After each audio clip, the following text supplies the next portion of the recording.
세네카는 로마 제국의 중요한 철학자이자 고대 스토아 철학에 큰 기여를 한 인물입니다. 그는 친구 세레누스와 서신을 주고받으며 스토아 철학에 기반해 마음을 불안과 고뇌로부터 해방시키는 방법에 대해 논의했습니다. 이 대화는 오늘날 De Tranquilitate Animi로 알려져 있으며 이는 마음의 평정에 대하여 라는 뜻입니다. 세네카의 조언은 단순히 작은 일들에 대해 걱정을 덜하라는 것이 아닙니다.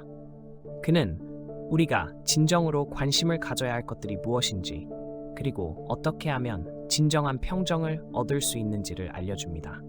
이 영상에서는 세네카가 제안한 마음을 진정시키는 방법들을 살펴보며 세레누스가 어떻게 평정심을 찾을 수 있었는지를 함께 알아보겠습니다.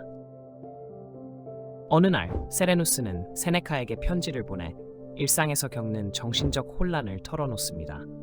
그는 세네카에게 자신의 불안과 고뇌에서 벗어날 수 있도록 도와달라고 간청했고 이에 대해 세네카는 조언이 가득 담긴 편지로 답했습니다. 이 서신을 바탕으로 마음의 평정을 얻기 위한 7가지 방법을 정리했습니다. 이제 이 방법들을 차례대로 살펴보겠습니다. 첫 번째는 희망에 의존하지 말라입니다. 세네카는 많은 사람들이 미래에 대한 걱정에 빠져 현재에 집중하지 못하는 모습을 관찰했습니다. 그들은 끊임없이 욕망에 사로잡혀 그것을 충족시키려고 애쓰고 미래가 자신이 원하는 대로 흘러갈 거라는 환상을 만들어냅니다. 그러나 현실이 기대와 다를 때 그들은 절망에 빠집니다. 이러한 사람들은 불만족뿐만 아니라 지속적인 우울에 시달리게 됩니다. 그 이유는 그들이 희망에 완전히 의존하고 있기 때문입니다. 세네카는 이렇게 말합니다. 그들은 모든 방법으로 기도하며 자신을 억지로 부당하고 힘든 일을 하도록 강요하고 노력의 결과가 나오지 않으면 쓸모없는 좌절에 고통받는다. 그들은 잘못된 것을 원하는 것이 아니라 헛된 희망을 품었기 때문에 괴로워한다. 이러한 상황을 극복하는 유용한 방법은 아모르 파티, 즉 운명을 사랑하라는 스토아 철학의 핵심 개념입니다. 이 개념은 우리가 목표를 추구하되 그 목표가 단기적인 것이든 장기적인 것이든 결과에 상관없이 수용하라는 것입니다. 이를 통해 우리는 미래에 대한 걱정에서 벗어나 현재에 집중할 수 있으며 결과가 기대에 미치지 않더라도 실망하지 않게 됩니다. 두 번째는 타인을 섬기라는 것입니다. 많은 사람들이 스토아 철학이 사회로부터의 고립을 장려한다고 오해합니다. 하지만 실제로는 그 반대입니다. 우리는 사회에 참여하고 주변 사람들에게 유익한 존재가 되어야 합니다. 타인을 위해 무언가 유익한 일을 함으로써 우리는 구체적인 일에 몰두하게 되고 사회적 연결감을 느끼게 됩니다. 이러한 활동은 우리의 삶을 더 의미 있게 만들 뿐만 아니라 불필요한 것들에 마음이 산만해지는 것을 줄여줍니다. 현대 사회는 세네카가 살았던 시대와는 매우 다르지만 섬긴다는 개념은 여전히 유효합니다. 자신을 평가하고 자신의 능력을 파악한 뒤 그 능력을 다른 사람들을 위해 사용하는 것이 바로 그것입니다. 예를 들어, 저는 건설 일을 잘하지도 못하고 기술적인 문제에 대해서도 잘 모릅니다. 그러나 저는 철학에 대한 깊은 관심을 가지고 있고 영상을 만드는 방법을 알고 있습니다. 이러한 기술을 사용해 다른 사람들에게 도움을 줄 수 있다는 사실이 제 삶을 더욱 의미 있게 만듭니다. 어떤 일을 하든 만약 그 일이 타인을 위한 봉사로 이어진다면 그것이 바로 만족으로 가는 길입니다. 이것이 어떻게 마음의 평정으로 이어질까요? 우리가 자신의 임무에 집중할 때 우리는 중요하지 않은 것들에 의해 산만해지지 않습니다. 예를 들어, 제가 이 영상을 만드는 일에 완전히 몰두할 때 뉴스에서 일어나고 있는 일들이나 누군가가 과거에 했던 부정적인 말들에 대해 걱정할 여유가 없습니다. 왜 제가 그런 것들에 신경 써야 할까요? 저는 다른 사람들을 위해 즐거움과 유익을 주는 일을 하고 있으며 오직 현재에 집중할 때만이 우리는 자신의 일에서 탁월함을 얻을 수 있습니다. 세네카는 진실되고 신뢰할 수 있는 우정만큼 마음에 기쁨을 주는 것은 없다고 말했습니다. 우정은 우리가 서로의 비밀을 안전하게 나눌 수 있는 믿을 만한 친구들을 가질 때 삶에서 누릴 수 있는 가장 큰 축복 중 하나입니다. 그들의 대화는 우리의 불안을 완화하고 그들의 관점은 우리가 결정을 내릴 때 방향을 제시하며 그들과 함께하는 기쁨은 우리의 슬픔을 몰아냅니다. 그리고 단지 그들을 보는 것만으로도 기분이 좋아집니다. 우정은 삶의 귀중한 보탬이 될 수 있지만 현명하게 동반자를 선택하는 것이 중요합니다. 모든 우정이 긍정적인 영향을 주는 것은 아닙니다. 어떤 우정은 오히려 부정적인 영향만을 미치거나 더 나아가 독이 될 수 있습니다. 우리 모두 알다시피 감정은 전염됩니다. 진실된 친구는 매우 충직하고 친근할 수 있지만 그들이 항상 화를 내거나 모든 일에 불평만 한다면 결국 우리에게 해를 끼칠 수 있습니다. 세네카는 친구가 계속해서 부정적인 에너지만을 주고 그들이 변할 의지가 없다면 그들과 거리를 두는 것이 최선이라고 주장합니다. 대신에 우리는 가능한 한 욕심과 악덕에 휘둘리지 않는 사람들을 선택해야 합니다. 그런 사람들은 우리를 진보하게 만들고 고통 속에 빠뜨리지 않습니다. 긍정적인 친구는 당신이 부정적인 영향에서 벗어날 수 있도록 도울 뿐만 아니라 행복을 추구하는 데에도 큰 도움이 됩니다. 독이 되는 사람들과 거리를 두면 그들의 부정적인 행동이 우리의 마음의 평정을 흔들 기회도 없어집니다. 세네카는 또 인생을 목적 없이 떠도는 사람들에 대해 말했습니다. 그들은 시간을 낭비하며 이리저리 이동하고 마치 개미가 가지에서 가지로 기어다니는 것처럼 이곳저곳을 헤매는 삶을 삽니다. 이 이야기는 현대 사회에 더욱 적합합니다. 오늘날 우리는 과거 어느 때보다도 많은 산만함에 둘러싸여 있습니다. 우리는 스마트폰에서 컴퓨터로, 페이스북에서 인스타그램으로, 그리고 유튜브에서 영상의 반쯤 보기도 전에 이미 지루해져 다른 것을 찾습니다.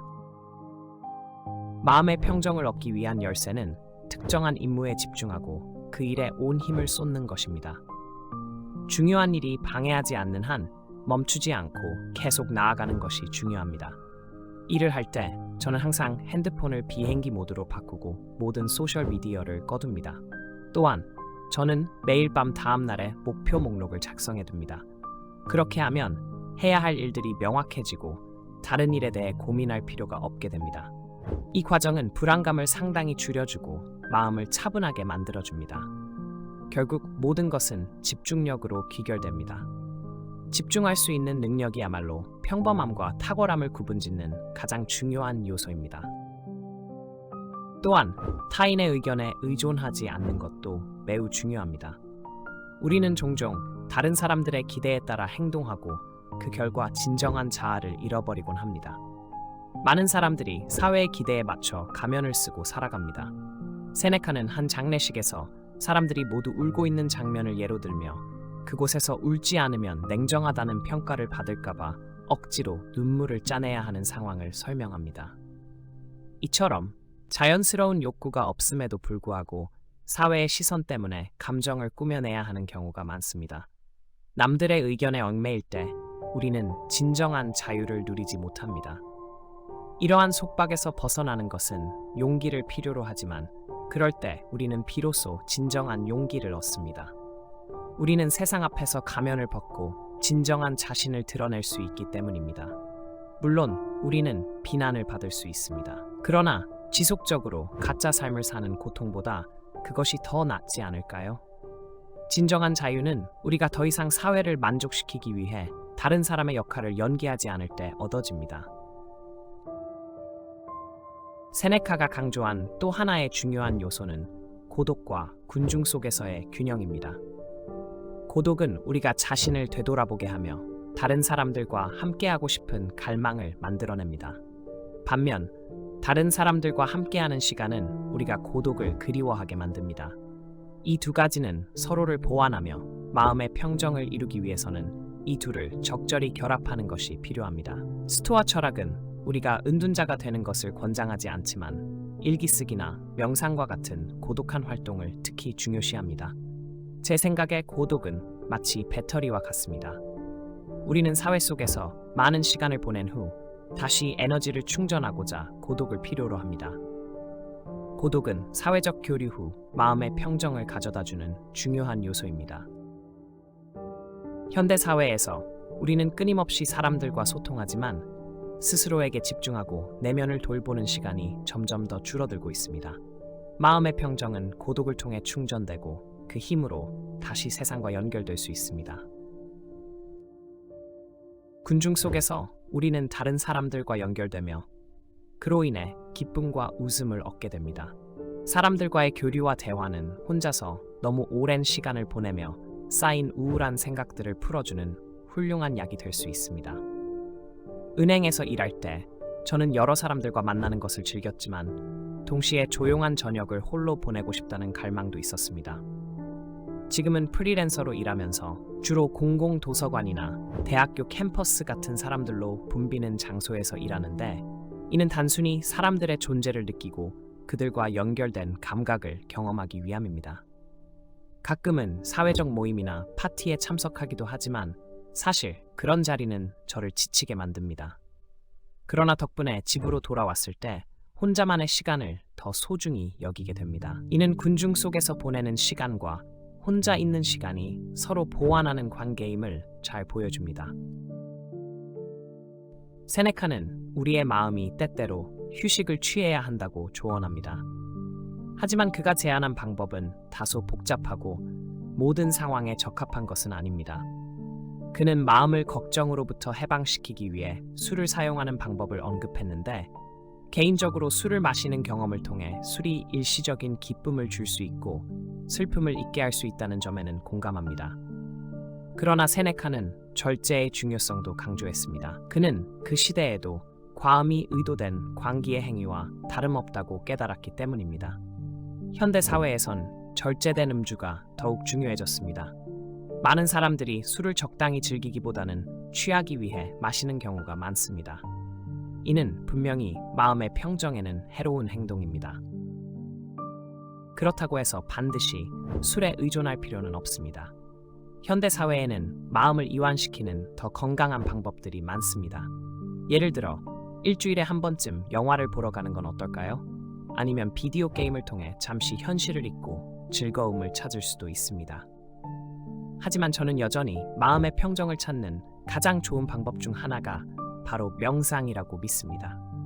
명상은 마음을 차분하게 하고 복잡한 생각들을 정리해 현재에 집중할 수 있게 해줍니다. 이는 마음의 평화를 되찾는 가장 효과적인 방법 중 하나입니다. 이처럼 세네카가 제시한 마음의 평정을 위한 7가지 조언을 살펴보았습니다. 영상을 시청해주셔서 감사합니다. 이 내용이 유익했다면 좋아요, 공유, 그리고 구독을 눌러주셔서 채널을 응원해주세요.